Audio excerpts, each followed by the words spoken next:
Movie ऐसी बनाओ कि जिसके बारे में अगर बात करने को, चर्चा करने को हम चालू करें, तो कभी वो खत्म ही ना हो। ऐसी मूवी बनाओ ना भूतो ना भविष्यते, ना कभी देखी हो ना कभी देखने को मिले। नमस्कार, जय जोहार, बहुत बहुत स्वागत है आपका मेरे चैनल में। मैंने दोबारा से कांतारा देखी ताकि मैं जो अलग अलग कैरेक्टर्स थे और जो दैव्य थे उस मूवी में, उसके बारे में थोड़ा सा समझ सकूं मूवी से।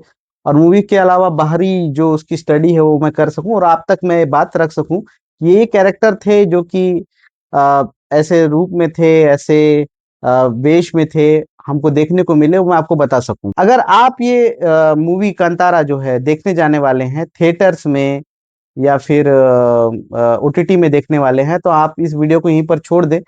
जब मूवी देख लें तब जाके ये वीडियो देखेंगे। छोटा सा स्पॉइलर है इस मूवी में, बहुत सारे जो कॉन्सेप्ट है उसके ऊपर। बिना किसी समय को व्यर्थ करते हुए चलिए शुरू करते हैं आज।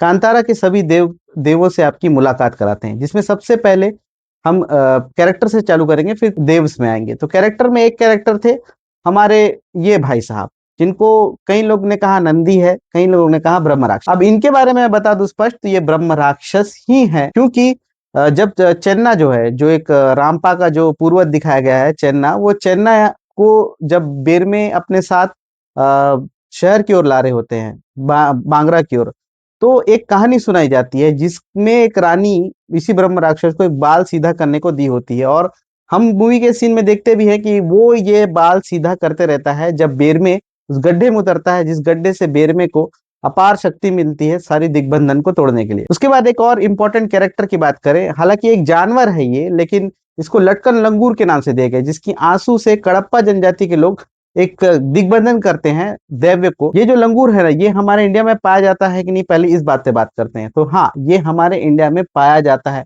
और इसी मैंगलोर एरिया में पाया जाता है। स्लो लेमूर कहा जाता है इसे। और ये जो है, हाँ, ब्लैक मैजिक का हिस्सा है। अगर आप इसके बारे में गूगल में या कहीं भी सर्च करेंगे तो आपको मिलेगा, ब्लैक मैजिक का ये हिस्सा है। अब आ जाते हैं एक ऐसे कैरेक्टर के बारे में जिसकी से रिलेटेड आज ही हुम्बाले फिल्म में वीडियो भी डला हुआ है। वो कैरेक्टर भी ऋषभ शेट्टी ने ही प्ले किया, लेकिन इसके बारे में विकिपीडिया में मूवी लॉन्च होते ही ना ही कोई अपडेट था, ना ही कुछ डला। धीरे धीरे मूवी के रिव्यूअर्स ने या कॉन्सेप्ट क्रिएटर्स ने या कंटेंट क्रिएटर ने इसके बारे में बात किया, तो हमको पता लगा कि मयक्कारा का रोल भी ऋषभ शेट्टी जी ने किया है। अब मयक्कारा कौन है? मयक्कारा जी भी एक देव हैं, जिनको कोरग अज्जा के नाम से जाना जाता है। कोरग एक कम्युनिटी है और अज्जा का मतलब दादाजी होते हैं। ये शिव जी के एक अंश माने जाते हैं और उनकी मंदिर तुलुनाडु में है, यानी कि मैंगलोर में है। और ऐसा कहा जाता है कि इस मंदिर में कई लोगों ने कुछ गलत काम कर दिया था, तो वो खून की उल्टी करके मर गए थे। इतना पावर है इस कलयुग में भी इस मंदिर में। तो ये जो मैक्कारा थे, ये थे कोरागज्जा जी, एक दैव्य थे। और इसी कोरागज्जा का जो रोल जो ऋषभ शेट्टी जी ने मूवी में निभाया है, उसके लिए 6 घंटे की तैयारी लगती थी, ऐसा बोल के एक वीडियो भी डला हुआ है। आप जरूर जाके हुम्बाले फिल्म्स के उस यूट्यूब चैनल पे वो वीडियो देख सकेंगे। और कोरागज्जा जी जो है ना, वो एक ऐसे एंटिटी हैं जो कि अपने सभी डिवोटी को अपना नाती मानते हैं, मतलब नाती या पोता मानते हैं, और उनकी रक्षा करते हैं, घूमी हुई चीज ढूंढ के देते हैं, ऐसी उनके प्रति मान्यता है। अब पंजुर्ली और गुलिया के बारे में हम तो जानते हैं कि पंजुर्ली पंजुर्ली जी एक जो सुअर के बच्चे थे जो पार्वती माँ ने गोद लिया था, वो है। और राख से निकले पत्थर से जन्मे गुलिका है, ये तो हम जानते ही जानते हैं। इसके अलावा हमको गुलिका का भी अलग अलग रूप एक सीक्वेंस में बताया गया है।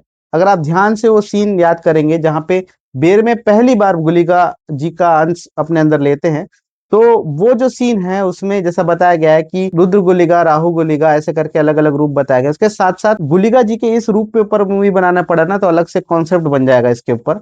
साथ ही साथ इसी मूवी में भैरव जी के ऊपर एक मंत्र चलता है ब्रह्म कलश सॉन्ग में, तो उसमें भी ब्रह्म भैरव जी का अलग अलग रूप बताया गया है। तो याद रखिए, गुलिगा जो अंश है ना, वो मतलब शिव गढ़ जो है, वो ऐसे गढ़ है जो कि भैरव जी से रिसेम्बलेंस करते हैं थोड़ा बहुत। तो कहीं ना कहीं ये देव हो सकता है, आगे जाके लिंक करके भी दिखाया जाए मूवी में। अब बात कर लेते हैं मूवी के क्लाइमेक्स में। एक जो देव को दिखाया गया, देव नहीं, देवी जी को जो दिखाया गया है, वो है चामुंडी। तो चामुंडी कहा जाता है कि कैलाश में रहने वाली एक शेरनी थी, जो कि अपने लालच की वजह से इसी तुलुनाडु की धरती पे उसे भेजा गया और वहां पे उसको रक्षा करने के लिए रखा गया। अब देखिए, हम एक मूवी हाल ही में देखे थामा, जिसमें चामुंडा माँ थी और ये चामुंडी, ये दोनों अलग अलग है ना। हमको दोनों को एक नहीं बोलना है, ये दोनों अलग अलग रूप है देवी के। जिसमें से इसमें चामुंडी के बारे में आखिरी में जब गुली का इंट्रोडक्शन देते हैं तो ये बताते हैं कि ये शाकंभरी की बेटी है। तो शाकंभरी बेसिकली हमारे छत्तीसगढ़ में माली समुदाय के द्वारा पूजी जाने वाली एक देवी है, जो कि पार्वती माता का ही रूप मानी जाती है। इतना इंटरकनेक्टेड है और इतनी रिसर्च की गई है, आप खुद सोच लीजिए इसके ऊपर। अब बात कर लेते हैं एक ऐसे कैरेक्टर के ऊपर जिसको लोग समझ ही नहीं पाए, मैं भी समझ नहीं पाया था, लेकिन अभी थोड़ा थोड़ा मुझे रोशनी मिल रही है। मैं डबल जब देख लिया कंतारा को, कंतारा में एक शुरू में एक सीन है जिसमें गांव में लोग आते हैं, जब वो राजा को डरा के भगा देते हैं और गांव में आते हैं, तब एक गाना गाते रहती हैं। वहां पे टुल्लू में एक गाना गाते रहती है महिलाएं। वो गाना में बीच में एक लाइन आता है, बेर में के देव, बेरमेर के देव। तो वो जो लाइन है उससे ये समझ में आता है, बेरमेर जो एक भगवान है तुलुनाडु में ही पूजे जाते हैं, जिनको सात समुंदर के भगवान कहा जाता है। तो बेरमे को इसी नाम से नाम मिला हुआ है। कहीं ना कहीं मुझे लगता है ये जो बेरमे ही है, ऐसा ही कोई कैरेक्टर होगा जो गुलिगा का उग्र रूप होगा, तो ये गड्ढा जो है बंद होने का दिखाएगा अगले चैप्टर में।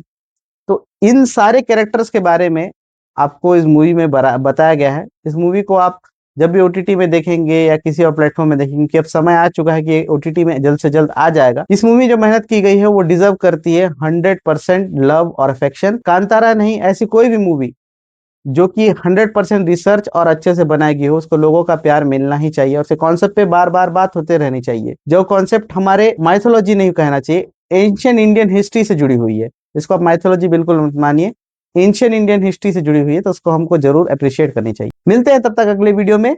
बाय।